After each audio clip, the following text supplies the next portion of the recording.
Hello everyone, आज की इस वीडियो में हम बात करेंगे क्लास 11th की पॉलिटिकल साइंस के मोस्ट इंपोर्टेंट एमसीक्यू क्वेश्चन। इसमें हम बुक 1 और बुक 2 दोनों बुकों के एमसीक्यू क्वेश्चन कर लेंगे। और इससे पहले हमने दोनों बुकों के जो हमारे शॉर्ट क्वेश्चन और लॉन्ग क्वेश्चन होते हैं उसकी वीडियो ऑलरेडी अपलोड कर दी है। यानी ये वीडियो जो है इसमें आपको बुक 1 के इंपॉर्टेंट क्वेश्चन मिलेंगे और इस वीडियो में आपको बुक 2 के इंपॉर्टेंट क्वेश्चन मिलेंगे। ये वीडियो हम 10 दिन पहले ही अपलोड कर चुके हैं। ठीक है, अब बात करते हैं हम आज की वीडियो की। तो आप आज की वीडियो में एमसीक्यू करोगे और आप हमारे नोट्स जो है आप हमारी वेबसाइट पे भी विजिट करके फ्री में पढ़ सकते हैं। eklavyastudypoint.com ये हमारी वेबसाइट है, गूगल पे जाके आप सर्च कर सकते हैं। अब बात करते हैं चैप्टर फर्स्ट की। चैप्टर फर्स्ट के इंपॉर्टेंट एमसीक्यू क्वेश्चन से स्टार्ट करते हैं। सबसे पहला क्वेश्चन है बिल्कुल सिंपल, एकदम आसान क्वेश्चन लिया है, कोई भी बता देगा कि बताइए कठोर संविधान से क्या आप समझते हैं, क्या मतलब होता है कठोर संविधान का। तो आप सभी जानते हैं कि कठोर संविधान एक ऐसा संविधान होता है जिसमें आसानी से कोई संशोधन या कोई चेंजेस परिवर्तन नहीं किए जा सकते हैं। तो आप यहाँ पे क्या आंसर लगाओगे, बी आंसर लगाओगे, यानी कि जिसमें आसानी से संशोधन ना किया जा सके, इसको हम क्या बोलते हैं, इसको हम कठोर संविधान बोलते हैं। ठीक है, अगला क्वेश्चन है कि भारतीय संविधान कब बनकर तैयार हुआ। तो हमारा जो संविधान था ये 26 नवंबर 1949 को बन के तैयार हुआ था। पर एक चीज याद रखना, पेपर में क्वेश्चन ये भी आ जाता है कि बताइए हमारा संविधान कब लागू हुआ था। और यहाँ पे बच्चे गलती करते हैं, यहाँ पे क्या पूछा हुआ है कि कब संविधान बनकर तैयार हुआ, यानी बन के तैयार हो चुका था लेकिन उसको उस समय पूरी तरीके से लागू नहीं हुआ किया गया। तो 26 नवंबर 1949 को हमारा संविधान जो था वो बनकर तैयार हो गया था, लेकिन उसको लागू किया गया था 26 जनवरी 1950 को। अगले क्वेश्चन में आपसे यही पूछा हुआ है कि कब हमारा संविधान लागू हुआ, तो आप बताओगे कि 26 जनवरी 1950 को लागू किया गया। ठीक है, अगला क्वेश्चन है कि हमारा जो संविधान है, मूल संविधान, उसमें कितने अनुच्छेद थे, यानी कितने आर्टिकल थे। अब यहाँ पे याद रखिए मूल संविधान का क्या मतलब है। मूल संविधान जो 26 जनवरी 1950 को बनकर तैयार हो चुका था, पहले ही नवंबर 1949 में, यानी 26 जनवरी 1950 को लागू हो चुका था, वो जो संविधान है उसको ओरिजिनल संविधान कहा जाता है। उसके बाद उसमें बहुत सारे परिवर्तन हुए। तो मूल संविधान में जो आर्टिकल थे वो थे 395, यानी 395। आज के समय में कितने हैं भाई आर्टिकल, आज के समय में आप ये लगा लो करीब करीब 450 के आसपास होंगे, यानी हो सकता है 448 49 के आसपास पहुंच गए होंगे। इतने सारे आर्टिकल आज के समय में हैं। पेपर में आज का नहीं पूछा जाएगा वर्तमान, कभी भी हमेशा मूल संविधान में पूछा जाएगा, तो ये याद रखना है। अगला क्वेश्चन है कि विभाजन और मुस्लिम लीग के बहिष्कार के बाद संविधान सभा में कितने सदस्य बचे थे। अब देखिए क्या हुआ था कि हमारी संविधान सभा में शुरू में तो 300 प्लस सदस्य थे, 389 के आसपास सदस्य थे, लेकिन बाद में क्या हुआ, मुस्लिम लीग वगैरह ने क्या करा, उसका बहिष्कार कर दिया, क्योंकि उनको कहना था कि भाई हमें अलग देश बनाना है पाकिस्तान, हम उसका अलग संविधान बनाएंगे। तो मुस्लिम लीग ने उसको छोड़ दिया, तो देश का बंटवारा हो गया। उसके बाद उसकी सदस्य संख्या जो थी वो कम हो गई थी, कितनी हो गई थी, तो 299 बची थी। ठीक है, 299 यहाँ पे आपका करेक्ट आंसर हो जाएगा। अगला क्वेश्चन है कि मूल संविधान में कितने भाग थे, इंपॉर्टेंट है। तो मूल संविधान में जो थे 22 भाग थे, इंपॉर्टेंट है, ये आपसे पूछा जाएगा। ठीक है, मूल संविधान में। अगला क्वेश्चन है कि संविधान की कुंजी किसे कहा जाता है। तो हमारे संविधान की प्रस्तावना को कहा जाता है। ए ऑप्शन आपका बिल्कुल करेक्ट है। ठीक है, अगले क्वेश्चन पे चलते हैं। भारतीय संविधान सभा के कितने उपस्थित सदस्यों ने भारतीय संविधान पे हस्ताक्षर किए थे, यानी जिस दिन हमारा संविधान पूरी तरीके से बन के तैयार वगैरह हो चुका था तो लास्ट में क्या कराया गया था, उसमें सिग्नेचर वगैरह कराए जाते हैं। ठीक है, जब कोई भी संविधान बन जाता है तो उसमें सारे जो मेंबर्स होते हैं उनके सिग्नेचर होते हैं। तो जब वो सिग्नेचर कराए गए थे तो कितने थे उस समय में, तो 284 सदस्य थे, यानी कि 284 सदस्य, 284 सदस्य जो थे वो उपस्थित थे। ठीक है, नेक्स्ट है मूल संविधान में कुल कितनी अनुसूचियां थी। तो मूल संविधान की बात कर रहा हूं मैं, तो यहाँ पे 8 अनुसूचियां थी। ठीक है, 8 अनुसूचियां थी। अगले क्वेश्चन पे चलते हैं। नेक्स्ट है कि संविधान सभा के स्थायी अध्यक्ष कौन थे। अब यहाँ पे देखो, सॉरी स्थायी बोल दिया मैंने, अस्थायी अध्यक्ष कौन थे। अस्थायी का मतलब है टेम्परेरी। तो टेम्परेरी अध्यक्ष जो बनाया गया था वो डॉक्टर सच्चिदानंद सिन्हा को बनाया गया था। जब 9 दिसंबर 1946 को इसकी पहली बैठक हुई थी उस दिन उनको इसका अस्थायी अध्यक्ष बनाया गया था। ठीक है, अगले क्वेश्चन को देखते हैं। नेक्स्ट है कि निम्न में से कौन सी भारतीय संविधान की विशेषता है। तो भारत का संविधान जो है इसकी ये तीनों ही विशेषता है, यानी कि दुनिया का सबसे बड़ा संविधान है, बिल्कुल ठीक है। कठोर और लचीले का मिश्रण है, ये भी बिल्कुल ठीक है। फिर इसमें मौलिक अधिकार का प्रावधान है, बिल्कुल ठीक है। तो अपना ये क्या हो जाएगा इसका आंसर, उपरोक्त सभी, यानी कि डी ऑप्शन आपको लगाना है। ठीक है, अगला क्वेश्चन है कि संविधान सभा के स्थायी अध्यक्ष कौन है। अब यहाँ पे गलती करते हैं बच्चे, अस्थाई और स्थाई में ना कई बार वो राजेंद्र प्रसाद या सच्चिदानंद सिन्हा इसमें कंफ्यूज रहते हैं। तो अस्थाई की बात आए तो सच्चिदानंद सिन्हा लगाना है, ठीक है। अगर स्थाई पूछा है जैसे यहाँ पे, तो डॉक्टर राजेंद्र प्रसाद जो थे वो स्थाई अध्यक्ष थे, ठीक है। पेपर में अगर क्वेश्चन आ जाए तो कंफ्यूज मत रहना बिल्कुल भी। नेक्स्ट क्वेश्चन है कि बताइए संविधान सभा की जो पहली बैठक थी वो कब हुई थी। तो 9 दिसंबर 1946 को संविधान सभा की पहली बैठक हुई थी, ठीक है। अगला क्वेश्चन है कि संविधान सभा की प्रारूप समिति के अध्यक्ष कौन थे। प्रारूप समिति के अध्यक्ष जो थे वो थे डॉक्टर भीमराव अंबेडकर, ठीक है। आगे चलते हैं। अगला क्वेश्चन है कि संविधान सभा में उद्देश्य प्रस्ताव कब और किसके द्वारा लाया गया था। तो उद्देश्य प्रस्ताव जो था वो लाया गया था जवाहरलाल नेहरू के द्वारा, और 13 दिसंबर 1946 के दिन लाया गया था, ठीक है। आगे चलते हैं। कानून निर्माण की विधि और सरकार के संसदीय स्वरूप का प्रावधान कहाँ से लिया गया। तो कानून निर्माण की विधि की अगर हम बात करते हैं या फिर संसद के स्वरूप की बात करते हैं तो ब्रिटेन आता है, ठीक है। तो ब्रिटेन आपको बताना है कि ब्रिटेन से लिया गया था। अगला क्वेश्चन है कि नीति निर्देशक तत्वों का प्रावधान कहाँ से लिया गया था। तो नीति निर्देशक तत्वों का प्रावधान जो था आयरलैंड से लिया गया था, ठीक है। और नेक्स्ट है संविधान सभा का गठन किसकी सिफारिश पे हुआ था। तो कैबिनेट मिशन की सिफारिश में हुआ था, इसमें भी ए आंसर हो जाएगा आपका। नेक्स्ट है कि निम्न में से कौन सा कथन इस बात की एक बेहतर दलील है कि संविधान की जो प्रामाणिकता है वो संसद से ज्यादा है, यानी संसद से ज्यादा प्रामाणिक अगर बात करें तो हमारा संविधान है। तो सी ऑप्शन हो जाएगा। क्यों? क्योंकि देखो इसमें क्या कहा है कि संविधान बताता है कि संसद कैसे बनाई जाएगी और इसमें कौन सी शक्तियां होंगी, संसद के क्या कार्य होंगे, क्या अधिकार क्षेत्र होगा, सब कुछ कौन बताएगा? संविधान बताएगा। इसलिए संविधान ज्यादा प्रामाणिक है, ठीक है। आगे चलते हैं। अगला है कि इनमें से कौन सा संविधान का कार्य नहीं है। ध्यान से देखिए कौन सा संविधान का कार्य नहीं है। अगर आप ध्यान से सारे ऑप्शन को पढ़ोगे तो आपको लगेगा सी ऑप्शन यहाँ पे करेक्ट है, ठीक है। आप क्लियर आप बता सकते हो कि ये सुनिश्चित करता है कि सत्ता में अच्छे लोग आए, ये संविधान का काम थोड़ी है। सी ऑप्शन हो जाएगा। तो यहाँ पे अपना जो चैप्टर फर्स्ट था इसके सारे इंपॉर्टेंट क्वेश्चन जो है हमने कर लिया एमसीक्यू क्वेश्चन। अब चलते हैं हम चैप्टर नंबर 2 पे। चैप्टर 2 के एमसीक्यू क्वेश्चन देखने वाले हैं, तो चलिए स्टार्ट करते हैं चैप्टर 2 के एमसीक्यू क्वेश्चन। सबसे पहला क्वेश्चन है कि बताइए निम्नलिखित में से कौन सा मौलिक अधिकारों का सही वर्णन है, ठीक है। सही वर्णन इसमें से कौन सा है? क्या हमको जो अधिकार मिलते हैं सारे अधिकार मौलिक अधिकार होते हैं? तो सारे अधिकार मौलिक अधिकार नहीं होते हैं। कानून के द्वारा जो प्रदत्त नागरिक को जो समस्त अधिकार है वो भी मौलिक अधिकार नहीं होंगे। डी ऑप्शन आपका करेक्ट हो जाएगा कि संविधान के द्वारा तो हमको मिलते हैं और इसकी गारंटी भी मिलती है, ठीक है। इसको बैन नहीं किया जा सकता और इसमें कुछ आपातकाल की स्थिति में थोड़ा सा इसमें कटौती की जा सकती है, लेकिन वैसे इसको बैन नहीं किया जा सकता है, ठीक है। तो ये इंपॉर्टेंट है, डी ऑप्शन आपका यहाँ पे सही हो जाएगा। अगला क्वेश्चन है कि किस मौलिक अधिकार को संविधान का हृदय और आत्मा कहा जाता है। तो आर्टिकल 32 बहुत इंपॉर्टेंट है। आर्टिकल 32 को संविधान का हृदय और आत्मा कहा गया है, ठीक है। भीमराव अंबेडकर ने इसे सबसे बेहतरीन आर्टिकल भी कहा है। अगला क्वेश्चन है कि बताइए अनुच्छेद 17 जो है ये किससे संबंधित है। तो आपको पता है अनटचेबिलिटी, आपको पता है हमारे देश में जाति प्रथा है, जाति प्रथा होती है और उसके तहत कुछ जातियों के साथ इस प्रकार का भेदभाव होता था कि उनको छूने के योग्य भी नहीं माना जाता था, ठीक है। तो उसे अस्पृश्यता का अंत या छुआछूत के अंत के रूप में देखा जाता है। अगला प्रश्न है कि किसी को शंका के आधार पर गिरफ्तार करना क्या कहलाएगा। मान लो अगर आप किसी को शक के आधार पर गिरफ्तार कर रहे हो तो वो क्या कहलाएगा?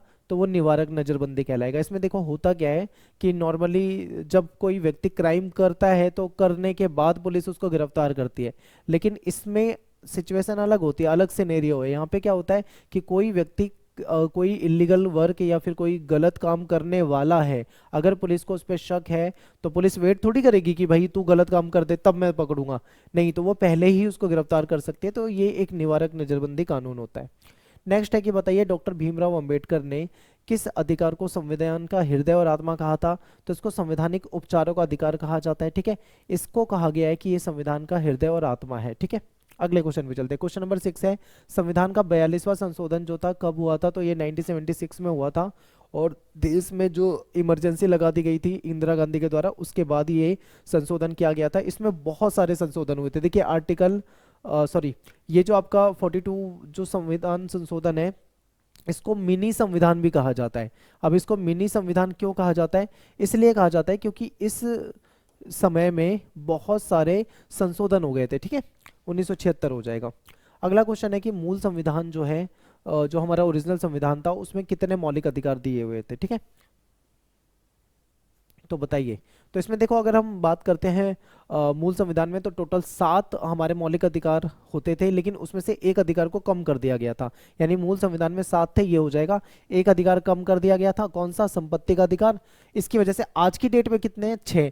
अगर मान लो आपसे ये पूछे कि मूल संविधान में मौलिक अधिकार कितने थे, तो आप 7 लिखोगे। अगर ये ना पूछे, आपसे ये पूछ ले कि वर्तमान में कितने मौलिक अधिकार हैं, तब आप 6 लिखोगे। ठीक है, अगले क्वेश्चन पे चलते हैं। नेक्स्ट है कि भारत के संविधान के किस भाग में मौलिक अधिकारों का वर्णन है। तो आप पार्ट 3 देखोगे, यानी कि जो संविधान का जो भाग 3 है, यानी पार्ट 3 है, उसमें मौलिक अधिकारों का वर्णन आपको देखने को मिलता है। ठीक है, अगले क्वेश्चन पे चलते हैं। नेक्स्ट क्वेश्चन है हमारा कि बताइए भारत के संविधान के किन अनुच्छेदों में मौलिक अधिकारों का वर्णन है। तो आप आर्टिकल 12 से लेकर 35 में देखोगे तो मौलिक अधिकार का जिक्र वहां पे आपको मिल जाता है। ठीक है, अगले क्वेश्चन पे चलते हैं। नेक्स्ट है कि किस अधिकार को मौलिक अधिकारों की सूची से हटाकर एक सामान्य कानूनी अधिकार बना दिया गया। तो संपत्ति का अधिकार जो है, पहले यह मौलिक अधिकार होता था, लेकिन इसको बाद में वहां से हटा दिया गया और एक सामान्य कानूनी अधिकार बना दिया गया।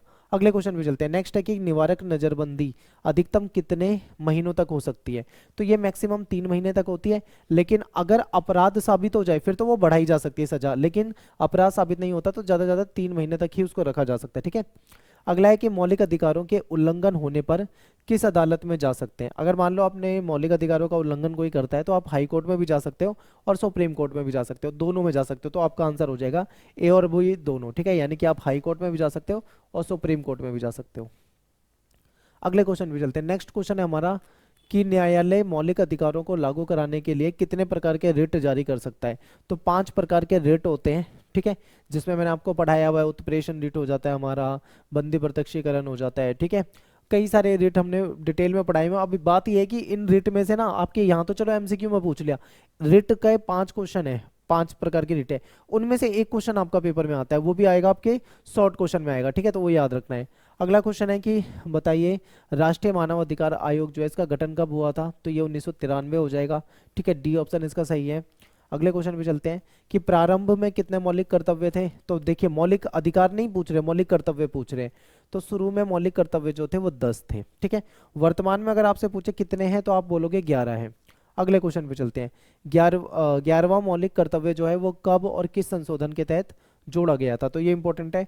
तो ये आपका जोड़ा गया था 2002 में 86वां संशोधन।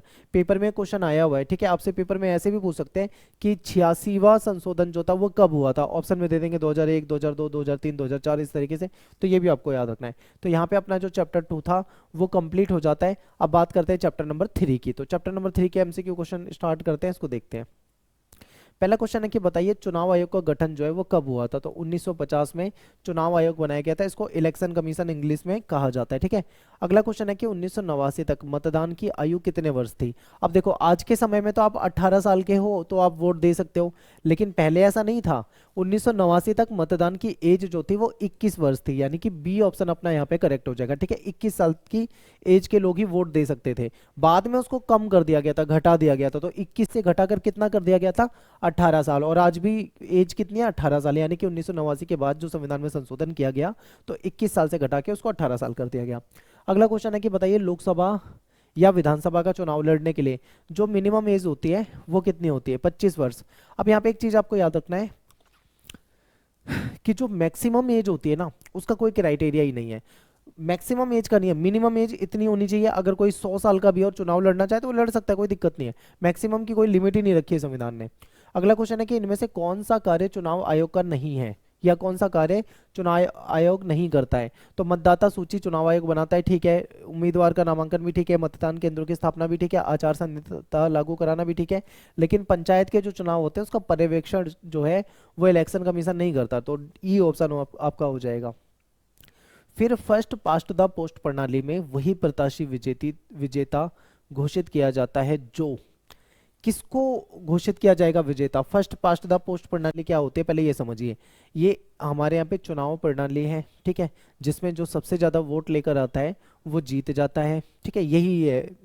तो इसको देखते हैं। सर्वाधिक संख्या में मत अर्जित ना करता है, यानी नहीं करता जो, तो ये गलत हो जाएगा भाई, सर्वाधिक तो चाहिए होते हैं। फिर देश में सर्वाधिक मत प्राप्त करने वाला दल का सदस्य हो, ये भी गलत है।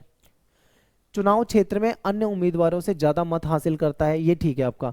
मान लो किसी विधानसभा का चुनाव हो रहा है, ठीक है, जैसे अभी मान लीजिए दिल्ली का चुनाव हुआ था थोड़े दिन पहले, तो कोई एक सीट मान लीजिए, मान लो न्यू दिल्ली वाली सीट ले लेते हैं हम, ठीक है, केजरीवाल वाली जो सीट थी। अब ये जो न्यू दिल्ली सीट थी जिसपे केजरीवाल लड़ रहे थे, चुनाव हार गए, उस सीट पे बहुत सारे कैंडिडेट खड़े हुए हैं, ठीक है, एक सीट पे बहुत सारे कैंडिडेट खड़े होते हैं, उसमें अलग अलग पार्टियों के हो सकते हैं, निर्दलीय इंडिपेंडेंट भी हो जाते हैं। फिर ये देखा जाता है कि जितने, मान लो इस सीट पे 22 कैंडिडेट चुनाव लड़ रहे हैं, ठीक है, 22 में से ये देखा जाएगा कि सबसे ज्यादा, यानी सबसे ज्यादा वोट किसने पाए हैं, जो सबसे ज्यादा वोट लेकर आएगा वो जीत जाएगा, और बाकी सब हार जाएंगे। एक एक सीट से एक ही कैंडिडेट जीतता है, तो इसे कहा जाता है फर्स्ट पास्ट द पोस्ट प्रणाली, ठीक है।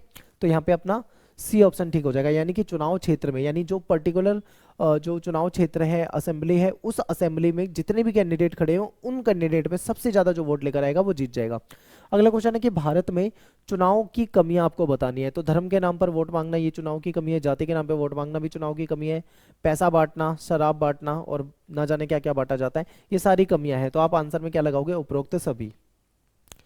निम्न में से कौन से चुनाव राज्य निर्वाचन आयोग द्वारा कराए जाते हैं। अब देखो, चुनाव आयोग जो होता है वो तो हमने पढ़ा ही है कि भाई चुनाव कराता है। एक राज्यों के जो लोकल लेवल के जो चुनाव होते हैं, नगर निगम हो गया जैसे, या पंचायत वगैरह हो गया, ठीक है, तो इनके चुनाव करने के लिए एक राज्य चुनाव आयोग होता है। तो निम्न में से कौन सा चुनाव राज्य निर्वाचन के द्वारा कराए जाते हैं, तो इसमें पहले देख लो कौन से नहीं कराए जाते, वो काट दो, एक ही बच गया है तो नगर निगम हो जाएगा, ठीक है। नेक्स्ट पे चलते हैं। वोट का अधिकार क्या है, हमारा एक वैधानिक अधिकार है। नोट का अधिकार क्या है हमारा, वोट देने का अधिकार क्या है हमारा, मतदान करने का वैधानिक अधिकार है। फिर राज्यसभा में कितने अधिकतम मतलब कितने सदस्य हैं जो कि राष्ट्रपति के द्वारा मनोनीत किए जा सकते हैं, तो 12 सदस्य, यानी राष्ट्रपति 12 सदस्यों को मनोनीत कर सकता है। वो शिक्षा के क्षेत्र से, खेल के क्षेत्र से, समाज सेवा के क्षेत्र से, ठीक है, हो सकता है। 11वां क्वेश्चन है कि भारत में प्रथम चुनाव कब हुए थे।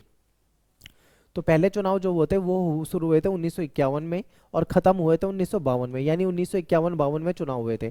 अब ऑप्शन को ध्यान से देखो, आपको 1952 लिखना है, ठीक है, आपको 1951 दिखेगा नहीं ऑप्शन में, तो 52 हो जाएगा।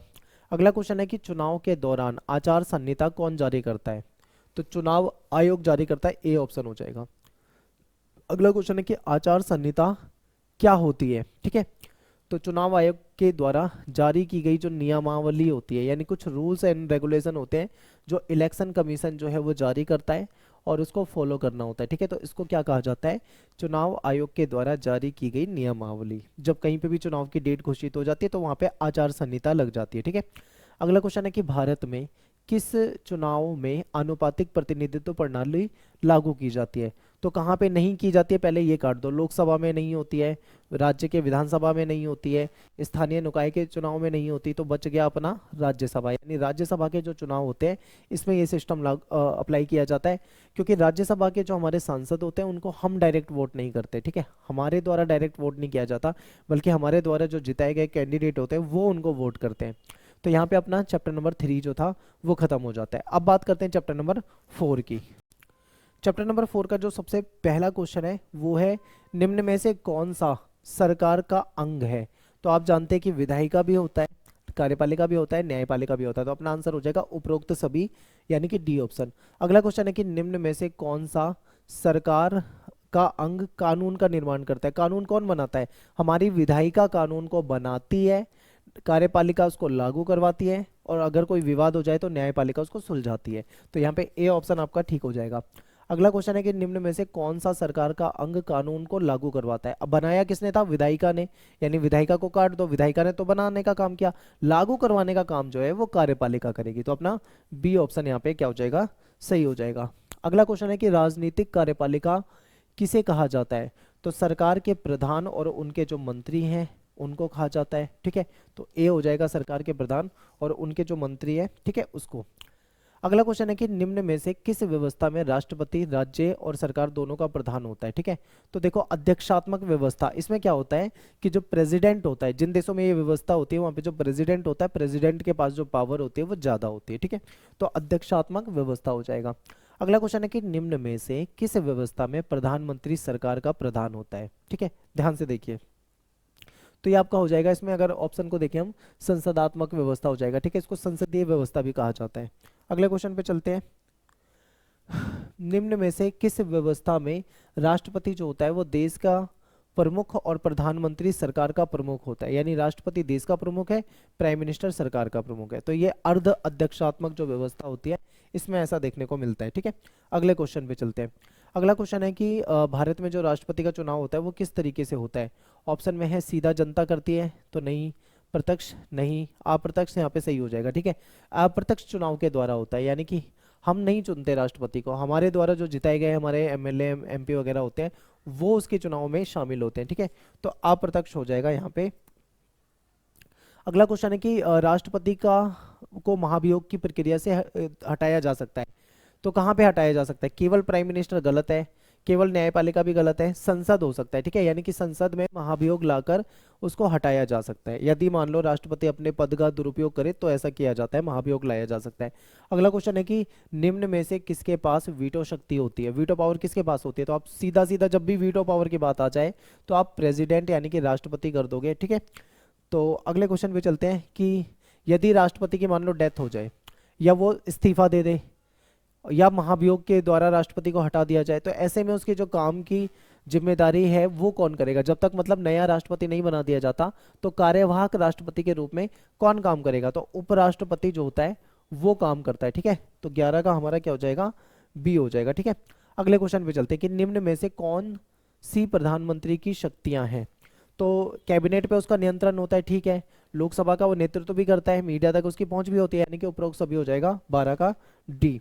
अगला क्वेश्चन है कि राज्यपाल की नियुक्ति कौन करता है, भाई राष्ट्रपति करेगा। ठीक है, सिंपल है, आता है पेपर में बहुत ज्यादा क्वेश्चन। अगला है कि भारत में लोग जो लोक सेवक होते हैं, ठीक है, जो हमारे आईएएस वगैरह अधिकारी बड़े बड़े होते हैं, उनकी नियुक्ति का आधार क्या होता है, तो वो दक्षता और योग्यता पे होता है। ठीक है, उनकी दक्षता और योग्यता, उसके लिए वो पढ़ाई करते हैं, तैयारी करते हैं, एग्जाम देते हैं, इंटरव्यू देते हैं। ठीक है, हार्ड लेवल की तैयारी करके निकलते हैं, तो वो दक्ष भी होते हैं और वो योग्य भी होते हैं उसके। अगला क्वेश्चन है कि राष्ट्रपति का निर्वाचन करते हैं, राष्ट्रपति का निर्वाचन करते हैं, कौन करते हैं। ऑप्शन में है संसद के दोनों सदन के सदस्य, संसद एवं राज्य विधानसभाओं के सदस्य, संसद के दोनों सदनों के निर्वाचित सदस्य, संसद और राज्य विधानसभाओं के निर्वाचित सदस्य। ठीक है, तो आपका यहाँ पे डी ऑप्शन होगा। अगला क्वेश्चन है कि जो आईएएस आईपीएस होते हैं इसके लिए जो उम्मीदवारों का चयन होता है वो कौन करता है, तो संघ लोक सेवा आयोग जो होता है ये काम करता है। ठीक है, इनके लिए। अगला क्वेश्चन है कि संसदीय कार्यपालिका का अर्थ होता है, संसदीय कार्यपालिका का अर्थ होता है, संसदीय कार्यपालिका का अर्थ क्या होता है, तो ऐसी कार्यपालिका जो संसद के बहुमत के समर्थन पर निर्भर होती है। ठीक है, इसको हम संसदीय कार्यपालिका कहते हैं। नेक्स्ट है कि प्रधानमंत्री की नियुक्ति करने में राष्ट्रपति जो होता है, ठीक है, उसके बारे में बताना है। तो राष्ट्रपति किसको नियुक्त करेगा, लोकसभा के जो सबसे बड़े दल के जो नेता जो चुना जाएगा उसमें देखा जाएगा, यानी कि लोकसभा में जिसने सबसे ज्यादा जो वोट प्राप्त करे हैं उसको बुलाया जाता है। ठीक है, प्राइम मिनिस्टर के लिए। तो यहाँ पे अपना जो चैप्टर नंबर 4 था ये खत्म हो जाता है। अब बात करते हैं चैप्टर नंबर 5। चैप्टर नंबर 5 में जो सबसे पहला प्रश्न है बहुत ही सिंपल है कि बताइए निम्नलिखित में से कौन सा सरकार का अंग कानून बनाता है। ये हम इससे पहले वाले वीडियो में भी कर चुके हैं। ठीक है, कानून बनाने का काम किसका है, विधायिका का होता है। सिंपल है, आगे चलते हैं। क्वेश्चन नंबर 2 है कि कानून बनाने के अलावा विधायिका के काम क्या होते हैं। तो विधायिका जो है बहस का एक मंच होता है, बिल्कुल ठीक है। यहाँ पे विरोध प्रदर्शन भी होता है, आपने देखा होगा विधानसभा में क्या होता है। सरोकार और सहयोग दोनों चीजें आपको दिखेगी यहाँ पे, तो आंसर हो जाएगा उपरोक्त सभी। क्वेश्चन नंबर 3 पे चलते हैं कि भारत की राष्ट्रीय विधायिका का नाम क्या है। ठीक है, तो भारत की जो केंद्रीय विधायिका या राष्ट्रीय विधायिका है इसको संसद कहा जाता है। ठीक है, बी ऑप्शन आपका यहाँ पे क्या हो जाएगा, करेक्ट हो जाएगा। अगला क्वेश्चन है कि राज्यों की विधायिका को क्या कहा जाता है। तो राज्य की जो विधायिका होती है उसको विधानसभा कहा जाता है। ठीक है, विधान मंडल भी इसको कहा जाता है। और एक चीज का और याद रखना कि राज्यों में, कुछ राज्यों में द्विसदनीय विधायिका है, जैसे हमारी केंद्र में 2 सदनीय विधायिका है। ठीक है, संसद है, संसद के 2 पार्ट है, राज्यसभा लोकसभा, केंद्र में 2 सदन हो गए ना। इसी तरीके से कुछ राज्यों में विधानसभा जो होती है वो 2 तरीके की होती है, वहां पे विधानसभा भी होगी और विधान परिषद भी होगी। तो सभी राज्यों में ऐसा नहीं होता। ठीक है, तो पेपर में आए तो बता सकते हो आप इसको। अगला क्वेश्चन है कि संसद के कितने सदन होते हैं। सभी जानते हैं 2 सदन होते हैं, एक राज्यसभा होता है और एक लोकसभा होता है। ठीक है, अगला क्वेश्चन है कि लोकसभा के सदस्यों को कितने साल के लिए चुना जाता है। 5 साल के लिए चुना जाता है, सिंपल। अगला है कि लोकसभा में किन 2 सीटों पर राष्ट्रपति के द्वारा मनोनीत करने की प्रक्रिया खत्म कर दी गई। ये इंपॉर्टेंट है, बहुत सारे बच्चे हो सकता है ना जानते हो, अपडेटेड डेटा में याद रखना। देखो क्या होता था, जिस तरीके से राष्ट्रपति राज्यसभा के अंदर 12 सदस्यों को मनोनीत कर सकता है, ऐसे ही लोकसभा में भी उसके पास पावर होती थी कि वो 2 सदस्यों को मनोनीत कर सकता था, पावर होती थी। ठीक है, यानी उसको खत्म कर दिया गया। वो 2 सदस्य क्या होते थे, वो एंग्लो इंडियन होते थे, क्योंकि अब कहा जाता है कि देश तो आजाद हो गया, अब कौन एंग्लो इंडियन यहाँ पे बचा है। इसकी मांग अभी से नहीं, इसकी मांग कम से कम 50 साल से चली है कि एंग्लो इंडियन वाली सीट को खत्म कर देना चाहिए। ठीक है, लेकिन करते नहीं थे, लेकिन अब इस एंग्लो इंडियन की सीट को खत्म कर दिया गया है, अब उसकी कोई जरूरत नहीं है। अगला क्वेश्चन है कि निम्नलिखित में से लोकसभा किन विषयों पर कानून बना सकती है। तो लोकसभा जो होती है ना, वो संघ सूची पे भी बनाती है और समवर्ती सूची पे भी बनाती है। ठीक है, यानी कि आपका आंसर हो जाना चाहिए यहाँ पे डी, ए और सी दोनों। ठीक है, अगला क्वेश्चन पे चलते हैं। अगला क्वेश्चन है कि धन विधेयक को केवल डैश में ही प्रस्तुत किया जा सकता है। तो धन विधेयक को कहाँ पे प्रस्तुत किया जा सकता है, ऑप्शन में है लोकसभा, राज्यसभा, विधानसभा या फिर विधानमंडल। तो ये लोकसभा हो जाएगा। ठीक है, लोकसभा में किया जा सकता है। अगला क्वेश्चन है कि कानून निर्माण से पहले क्या कहलाता है, यानी जब कानून बना नहीं होता है तो उससे पहले वो क्या कहलाता है। तो कानून का जो फॉर्मेट होता है, जिसको हम प्रारूप कहते हैं, ठीक है, वो क्या कहलाता है, वो विधेयक कहलाता है। अब याद रखिए, विधेयक कहलाता है, तो ए ऑप्शन हो जाएगा। जब कोई कानून बना नहीं है तो उससे पहले वो विधेयक कहलाएगा। विधेयक जो होता है वो जाता है, मान लीजिए राज्यसभा में गया पहले, वहां से अगर पारित हो गया, फेल हो गया तो वहीं रुक जाएगा। अगर पारित हो जाता है तो वो राज्यसभा के बाद लोकसभा में जाएगा। ठीक है, हो सकता है पहले लोकसभा में जाए तो वो राज्यसभा में जाएगा। यहां से भी मान लो पारित हो जाए तो वो प्रेसिडेंट के पास जाएगा, प्रेसिडेंट उस पर अगर सिग्नेचर कर देगा तो फिर वो विधेयक विधेयक नहीं रहेगा, वो कानून बन जाएगा, यानी उसको एक्ट या अधिनियम कहा जाएगा। ठीक है, क्वेश्चन नंबर 11 है कि यदि मंत्री के अलावा कोई सदस्य विधेयक को प्रस्तुत करता है तो उसको क्या कहा जाता है। ठीक है, तो अगर मान लो कोई मंत्री के अलावा आ रहा है तो वो प्राइवेट कहलाएगा, तो यानी प्राइवेट विधेयक कहलाएगा। ठीक है, तो इसको निजी सदस्यों का विधेयक हम कह सकते हैं। अगला क्वेश्चन है, यदि विधेयक को मंत्री प्रस्तुत करें तो उसे क्या कहा जाएगा। अगर मंत्री लेकर आए तो फिर तो वो सरकारी विधेयक कहलाएगा। ठीक है, तो इंपॉर्टेंट है। और इसके बाद है कि राज्यसभा किस विधेयक को अस्वीकार नहीं कर सकती। तो देखिए, राज्यसभा धन विधेयक को अस्वीकार नहीं कर सकती है, इंपॉर्टेंट है, याद रखना, ये पेपर में आया हुआ क्वेश्चन है। अगला क्वेश्चन है कि राज्यसभा कितने दिनों तक धन विधेयक पर कोई निर्णय नहीं लेती तो उसे पारित मान लिया जाता है। तो ज्यादा से ज्यादा 14 दिन, मैक्सिमम 14 दिन, तो आपका आंसर हो जाएगा यहाँ पे 14 दिन। 14 दिन से ज्यादा नहीं रख सकती है, अगर 14 दिन के बाद वो अपने आप ही पारित मान लिया जाता है। ठीक है, अगला क्वेश्चन है कि निम्न में से कौन से संसदीय नियंत्रण के साधन है।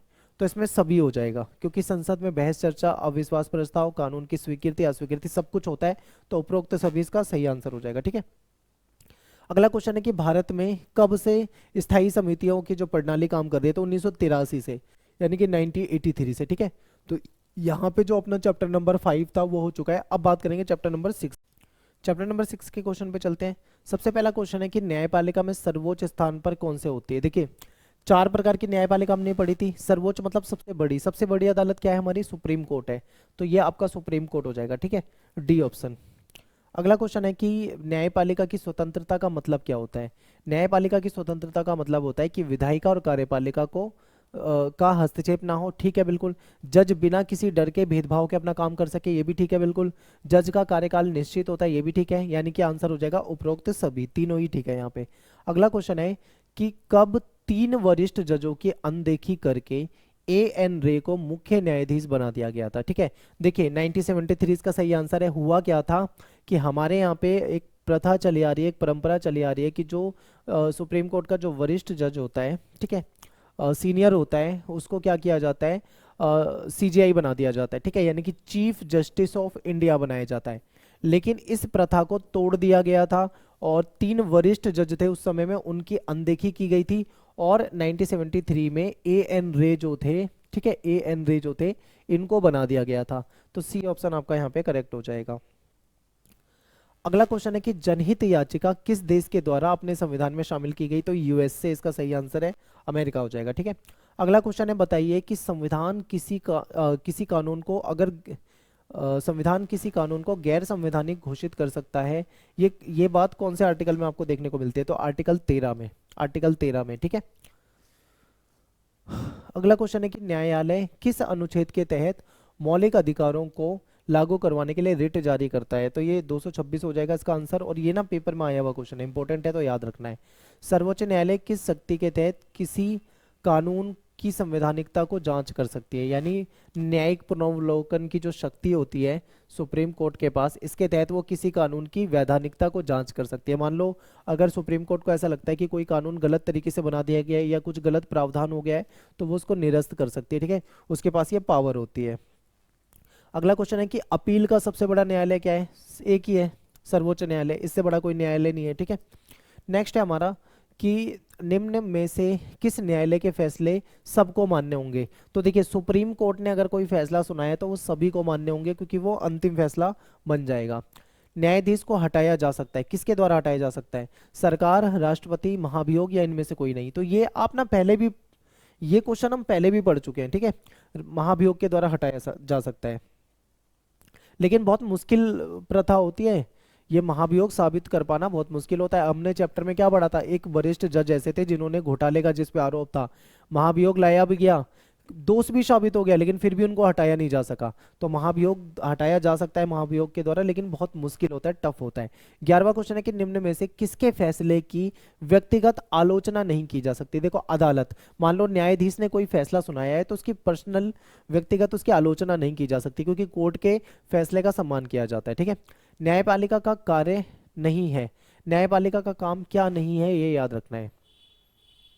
ये कानून का निर्माण करना, कानून का निर्माण करना किसका काम है? ये तो विधायिका का काम है, ठीक है, बाकी सारे हैं। यानी कानून के शासन की रक्षा करना न्यायपालिका का काम है, कानून की सर्वोच्चता को सुनिश्चित करना, मौलिक अधिकारों की रक्षा करना, ये सब कोर्ट के काम है, लेकिन कानून बनाना उसका काम नहीं है। क्वेश्चन नंबर 13 है कि कौन सी अदालत फौजदारी और दीवानी मुकदमों पर सुनवाई करती है? ठीक है, ये पेपर में आया हुआ क्वेश्चन है, आपको बताना है। तो इसका आंसर जो हो जाएगा वो हो जाएगा सब ऑर्डिनेट कोर्ट, ठीक है। यानी कि सब ऑर्डिनेट कोर्ट किसे कहा जाता है? अधीनस्थ न्यायालय को कहा जाता है। अगला है कि जिले में दायर जो मुकदमे होते हैं उसकी सुनवाई कहाँ पे की जाएगी? ठीक है, तो जिला न्यायालय होता है, उसके लिए पूरे जो डिस्ट्रिक्ट होता है, डिस्ट्रिक्ट बहुत बड़ा होता है, उसमें जो भी विवाद होते हैं वो उसमें देखे जाते हैं। अगला है कि उच्च न्यायालय ने के न्यायाधीश का तबादला कर सकता है। उच्च न्यायालय के न्यायाधीश का तबादला कर सकता है, कौन कर सकता है? सुप्रीम कोर्ट, ठीक है। SC यानी कि 15 का हो जाएगा सुप्रीम कोर्ट। अगला क्वेश्चन है कि भारत में जो न्यायपालिका की संरचना है वो कैसी है? तो पिरामिड है, ठीक है। आपने देखा था कि पिरामिड में जो सबसे ऊपर था वो सुप्रीम कोर्ट था, उसके बाद जितनी भी कोर्ट थी वो सब इसके नीचे आती है, ठीक है। डिस्ट्रिक्ट कोर्ट और सब ऑर्डिनेट कोर्ट, इस तरीके से। तो यहाँ पे अपना चैप्टर नंबर जो 6 है वो हो जाता है। अब बात करते हैं चैप्टर नंबर 7 की। चैप्टर नंबर 7th का पहला क्वेश्चन देखते हैं।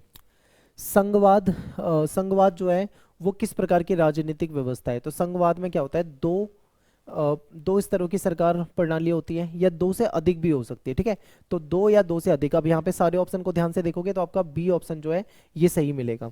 अगले क्वेश्चन पे चलते हैं। नेक्स्ट क्वेश्चन है कि भारत में कितने स्तर की सरकारें होती है? तो भारत में अगर आप देखोगे तो आपको भारत में 3 स्तर की सरकार दिखेगी, ठीक है। 3 स्तर की सरकार कौन सी है? एक तो हमारी केंद्र की सरकार होती है, ठीक है, फिर हमारी राज्य की सरकार होती है, और फिर हमारी जो लोकल गवर्नमेंट होती है, जिसको आप नगर निगम, नगर पालिका, पंचायती, पंचायत जो भी आप कहते हो, ठीक है, इसको स्थानीय शासन वैसे कहा जाता है। स्थानीय शासन ये तीसरे नंबर पे आ जाती है। अगला क्वेश्चन है कि संघवाद में केंद्र और राज्य के बीच में अगर विवाद हो जाता है तो उसको कौन सुलझाएगा? ठीक है, अगर मान लो केंद्र और राज्य के बीच में विवाद होता है तो उसको न्यायपालिका सुलझाती है, यानी कि सी ऑप्शन हो जाएगा। नेक्स्ट है कि भारतीय संविधान में कितनी प्रकार की सूची के बारे में बताया गया है जिसमें सरकार के अधिकारों और कर्तव्यों का वर्णन है? तो देखो, भारत में 3 प्रकार की सूचियों का जिक्र है, जिसमें आपकी केंद्र सूची, राज्य सूची या समवर्ती सूची, ये तीनों हम पढ़ते हैं। अगला क्वेश्चन है कि निम्नलिखित में से कौन सी सूची में उल्लिखित विषयों पर केवल केंद्र सरकार कानून बना सकती है? तो जो संघ सूची के विषय होते हैं इसमें केवल जो हमारी केंद्र सरकार है, यानी सेंट्रल गवर्नमेंट जो होती है, वो इस पर क्या करती है? कानून बना सकती है। अगला क्वेश्चन है कि समवर्ती सूची में आने वाले विषयों पर कानून बनाने का अधिकार किसको है? तो इसमें राज्य और केंद्र दोनों बना सकते हैं, ठीक है। तो देखो, सी ऑप्शन हो जाएगा केंद्र और राज्य, इसमें केंद्र की सरकार भी बना सकती है और राज्य की सरकार भी बना सकती है, इंपॉर्टेंट है, पूछा जाता है। अगला क्वेश्चन है कि संघीय व्यवस्था में संविधान का क्या स्थान होता है? तो सर्वोच्च होता है, यानी सबसे ऊपर जो होता है वो संविधान होता है। हमारे देश में संघीय व्यवस्था है, सबसे ऊपर संविधान को रखा गया है। अगला क्वेश्चन है कि आर्टिकल 3 जो है उसके अनुसार कौन सी संस्था राज्यों की सीमाओं में परिवर्तन कर सकती है? तो ध्यान से देखो, इसमें संस्था की अगर हम बात करें तो आपकी संसद हो जाएगी, ठीक है। संसद जो होती है वो क्या कर सकती है? सीमाओं में या राज्यों के नाम में परिवर्तन कर सकती है। अगला क्वेश्चन है कि संविधान संशोधन के लिए किन स्तरों की सहमति आवश्यक होती है? तो उसमें केंद्र और राज्य दोनों स्तर की आवश्यकता होती है, ठीक है, तो सी हो जाएगा आपका। अगला क्वेश्चन है कि भारतीय संघवाद की विशेषता बताओ। तो देखो ये उपरोक्त सभी है, क्यों? क्योंकि हमारे यहाँ पे एक मजबूत केंद्र सरकार है, संविधान को सर्वोच्च माना गया है, हमारे यहाँ पे एक स्वतंत्र न्यायपालिका है, तो अपना आंसर क्या हो जाएगा? उपरोक्त सभी हो जाएगा, ठीक है। उपरोक्त सभी हो जाएगा। अगला क्वेश्चन है कि कौन सा संविधान संशोधन जम्मू कश्मीर की विशेष स्थिति को समाप्त करता है? तो आर्टिकल 370 को हटाकर, ठीक है, तो आंसर क्या हो जाएगा यहाँ पे? डी हो जाएगा। अगला क्वेश्चन है कि केंद्र और राज्य के बीच में वित्तीय संसाधनों के वितरण का विवाद जो है वो किसके अंतर्गत आता है? यानी केंद्र और राज्य के बीच में जो वित्तीय संसाधन है उसका वितरण की अगर हम बात करें तो ये आपका आ जाएगा, ठीक है, वित्त आयोग आ जाएगा यहाँ पे। इंपॉर्टेंट है, पेपर में ज्यादा पूछा जाता है, आ सकता है पेपर में, याद रखना, क्योंकि ये क्वेश्चन मुझे ऐसा याद आ रहा है कि ये पेपर में आ रखा है क्वेश्चन। प्रीवियस ईयर के कुछ पेपर में से मैंने क्वेश्चन लिए हैं तो मुझे याद आ जाते हैं कौन कौन से मैंने देखे थे, तो ये पूछा जा सकता है। अगला क्वेश्चन है कि केंद्र राज्य संबंधों को बेहतर बनाने के लिए 1983 में गठित सरकारिया जो आयोग था इसकी सिफारिश क्या थी? तो ऑप्शन को ध्यान से देखो, इसका बी हो जाएगा, यानी राज्यपाल की जो नियुक्ति है वो निष्पक्ष तरीके से करनी है, ठीक है। राज्यपाल की जो नियुक्ति है उसको कैसे करना है? निष्पक्ष तरीके से करना है, बी ऑप्शन हो जाएगा। अगला क्वेश्चन है कि भारतीय संविधान में राष्ट्रपति शासन लागू करने के लिए प्रावधान जो है किसमें? आर्टिकल 356 में देखोगे आप तो उसमें आपको आपातकाल लगाने की बात की गई है, ठीक है। राज्यपाल किसके द्वारा नियुक्त किया जाता है? ये राष्ट्रपति हो जाएगा।